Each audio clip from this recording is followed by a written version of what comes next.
Well, that drill was a bummer. Just got off the phone with Mike. I need to start throwing a baby throw at it. Problem is, I don't know how to throw the baby throw that well, so looks like we have our next level up video done.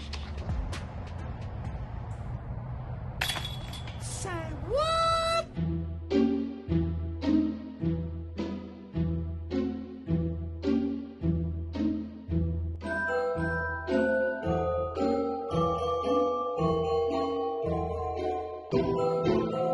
What is up, YouTube fam? Robbie C here. We are back with day 4 of Vlogmas, and today we are continuing the level up series. And day 2, you saw a little bit of my distance struggle, and so Mike is back once again to help us out with the baby throw. The baby throw is something we talked about in this video, so let's head over to Mike and see if he can help us out because,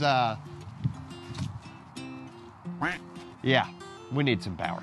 Mechanics of the baby throw. Let me start with the setup. And again, this is a throw if you are at the end of your limit on your normal putt, but you feel it's a little bit too short for a upshot. This is gonna help you with, again, shots that are in the woods. You have a window that you need to pitch through. This will come into play. So let's start with the setup. I personally, I'm in a staggered stance. The reason is, for those of you who straddle putt, you're gonna wanna drop this left foot back somewhat. We need to create room for the backswing, right? If I'm up here, I don't have as much.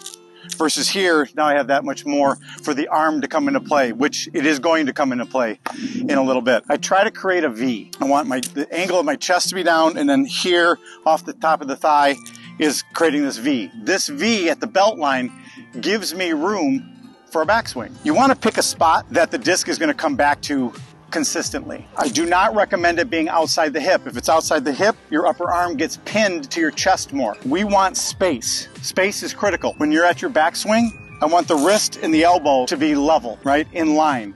If it happens to be that the wrist is behind the elbow, like this, I'm fine with that, because what's going to happen with the arm motion is I am not going to just open up here. Once I get to my backswing, this lifts up. This whole mechanism lifts up as a whole first and then opens up at the door. If this is behind, if your elbow is behind your wrist, you're either going to have to shovel it forward, which does not have a lot of power and does not have a lot of spin, or what a lot of people do is they do what I call the figure eight. They will come from here and they will throw the elbow out and figure eight. They'll figure eight that. Right? The last step I want to talk to you about is in the setup. The longer the throw, the wider my stance gets. I treat this as the art of jumping without jumping. I don't jump putt, but when I'm this far back and my knee and my ankle are loaded like a spring, I can press as hard as I want and I'm not going to come through. So let's go back to the figure eight. If I get into a bad position where I don't have leverage, I either have to try to wrist it and shovel it, which is more of a wrist flick, or I'm going to do the figure eight, which looks like that. And this is so hard to control. Is there power there? Yes. And why people start picking up on it early is they found a way to get the disc to the basket. Problem is, distance-wise, very inconsistent. Same thing with left and right. Now I want to start breaking down and showing you in the actual throws how all this comes together. I want to take a moment to talk about today's video sponsor, Dynamic Discs Iron City. You may think to yourself, I don't throw Trilogy plastic, so what do I need from them? Don't you worry, you holiday disc throwers. They got air to thank. So if you ever find yourself in the Birmingham area, check out Dynamic Discs Iron City or check them out online. I'm about 65 feet away, staggered stance. My normal push putt from 20-25 feet would probably have a distance here. I'm going to go back, I don't know, foot and a half, whatever it is. So now I have that spring. I'm ready. I drop down into the backswing. There is no rocking.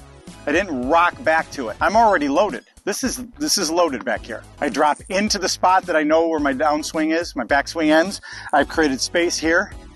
And as I come through, I'm going to finger pop, right? I'm gonna press open with my fingers. Now, that does not happen at the end of the stroke.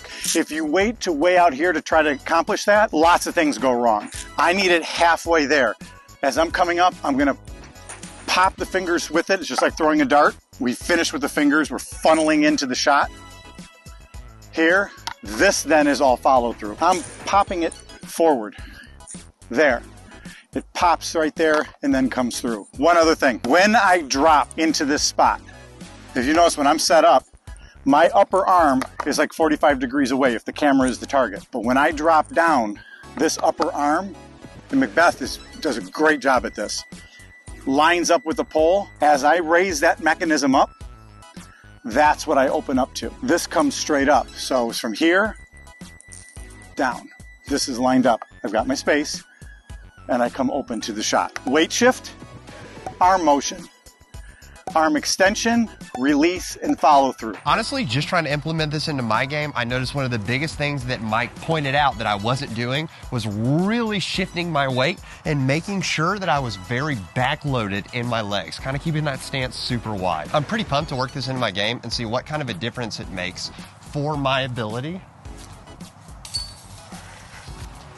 to score out there on the course. I hope you guys have a phenomenal day. Thanks for tuning in and watching, and we'll see you tomorrow. But for now, I'm gonna leave you with the birdie.